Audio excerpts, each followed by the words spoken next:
Hello guys, नमस्कार।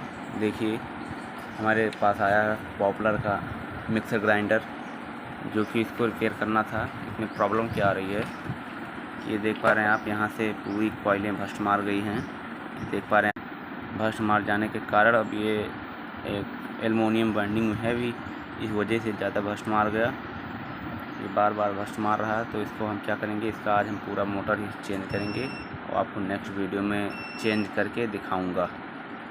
तो ऐसे ही शानदार टेक्निकल वीडियो देखने के लिए हमारे चैनल को सब्सक्राइब कर लें गाइस। नेक्स्ट वीडियो में हम आपको इसकी न्यू मोटर की फिटिंग करके दिखाऊंगा आपको। नमस्कार गाइस, आज के लिए इतना ही।